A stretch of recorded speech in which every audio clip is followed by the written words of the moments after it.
Como já dissemos na aula anterior, né, a gente costuma chamar esse tipo de imagem de preto e branco, mas na realidade essa outra aqui é uma imagem preto e branco, pois nela só existem dois tons, o preto e o branco. Veja como nós temos uma pobreza de detalhes, nós só vemos realmente os contornos. A riqueza de detalhes da outra imagem é dada pelos diversos tons de cinza que existem entre o preto e o branco. Infelizmente, as densidades que constituem o corpo humano estão distribuídas numa gama muito ampla de densidades, pois tem uma diferença enorme de densidade radiológica entre o ar, dos pulmões, por exemplo, e os ossos, que são ricos em cálcio, que é o metal. O pior ainda é que quase todos os órgãos têm a mesma densidade muito próxima, pois eles são constituídos basicamente de água, né? Água é 80% do nosso corpo. Se nós pegarmos todos os tons de cinza e distribuirmos entre a maior e a menor densidade, cria um problema para os nossos olhos, porque todos os órgãos quase vão cair na mesma faixa de cinza e não vão poder ser distinguidos entre si. Lembra que nosso olho só vai conseguir identificar 4 densidades radiológicas normalmente no corpo: o cálcio, a água, a gordura e o ar.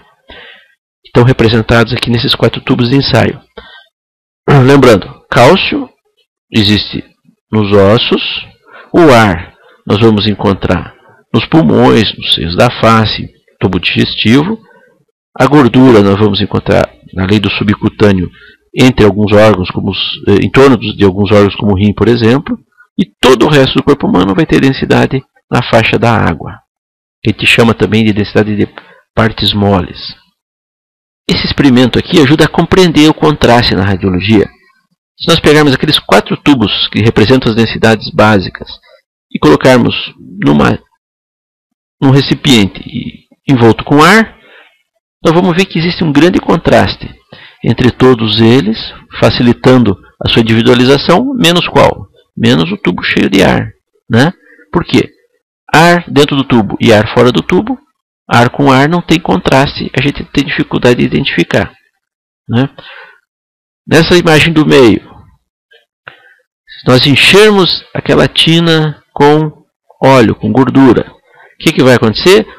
O tubo com ar que era mal visualizado anteriormente passa a ser bem visualizado, continuamos vendo muito bem o cálcio, vemos bem a água e desaparece o tubo com gordura.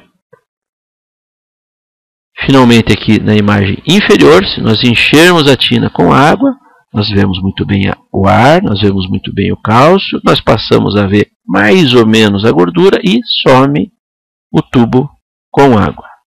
Mas vejo que, infelizmente, todas as demais estruturas, cartilagem, ligamento, tendão, não podem ser individualizados numa radiografia da mão como essa aqui, né? Eles aparecem como uma densidade única que a gente chama então de densidade de água ou de partes moles. Foi por isso que desde a primeira radiografia ficou claro que os ossos eram as melhores estruturas a serem examinadas pelas radiografias. Outra região excelente para se examinar por raio-x, que tem um contraste natural muito bom, é o tórax. Por quê? Por causa da grande quantidade de ar que existe nos pulmões. O ar contrasta com todas as demais estruturas. Assim, a gente vai ver mesmo aqueles vasinhos pequenos, periféricos, podem ser vistos pela radiografia. Já se nós olharmos aqui o mediastino, nós não vemos nada interno no mediastino, só vemos contornos. Por quê? Porque eles estão em contato com o pulmão, que está aerado. O mesmo acontece com o diafragma, nós só vemos um contorno do diafragma que está em contato com o pulmão. Agora veja como a identificação de um órgão pode modificar se eu mudar o contraste. Cadê o coração dessa criança? Ele não pode ser identificado, porque não há pulmão aerado em contato com o coração, né? Essa é uma agenesia pulmonar, à direita.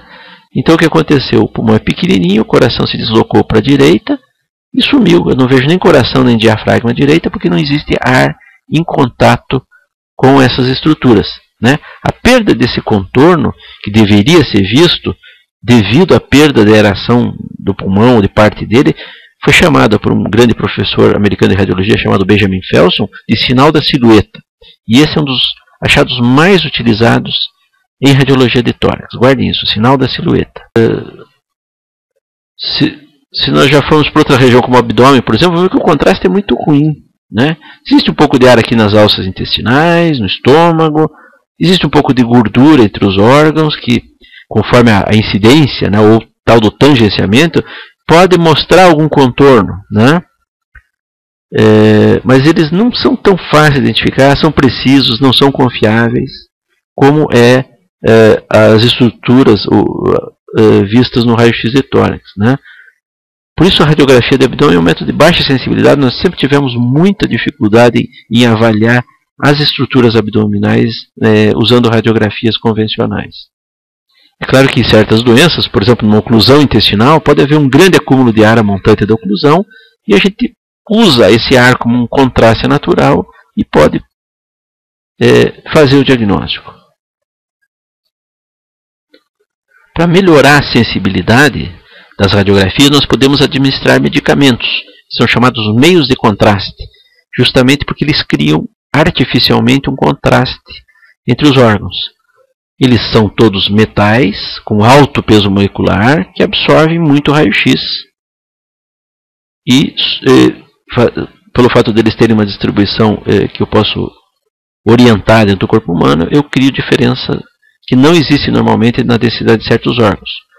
Um excelente meio, por exemplo, é o sulfato de bário, principalmente ou quase que exclusivamente para tubo digestivo, porque ele não é absorvido, ele adere na mucosa do tubo digestivo e faz um contraste dessa superfície, tanto com a luz quanto com a parede.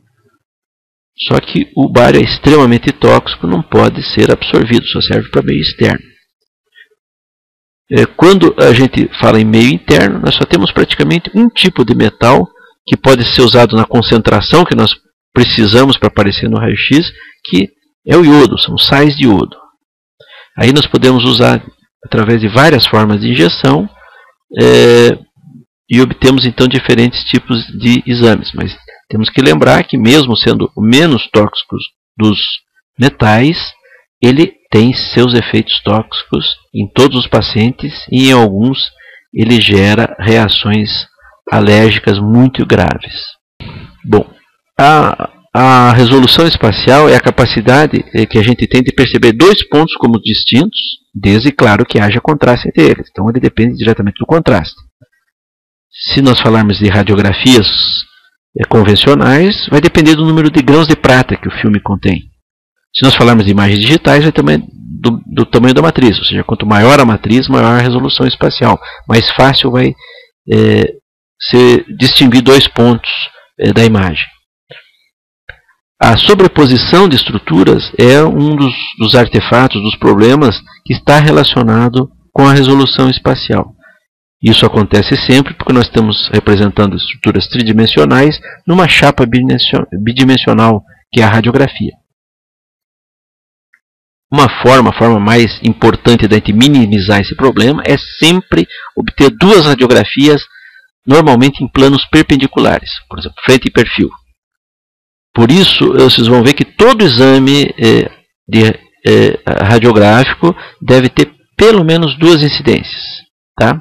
Outra forma de superar esse problema é fazer cortes, ter imagens em corte, que é o que é usado nos métodos mais modernos. Vejam que nessa radiografia de frente existe um nódulo, mas é difícil identificar esse nódulo porque ele está sobreposto no hilo, no hilo esquerdo. Se nós fizermos o perfil, fica bem mais fácil localizar a lesão. A primeira técnica para obter imagens em corte surgiu lá para os anos 1920, e era chamada de tomografia ou planigrafia. Né? O efeito de corte, pelo menos, era obtido movendo o tubo e o filme com a mesma velocidade, mas em direções opostas durante a exposição. Isso provocava um borramento de toda a imagem, menos aquela parte da imagem que estivesse no plano do eixo do movimento. Que, por exemplo, nós estamos vendo um corte através dos brônquios, da carina.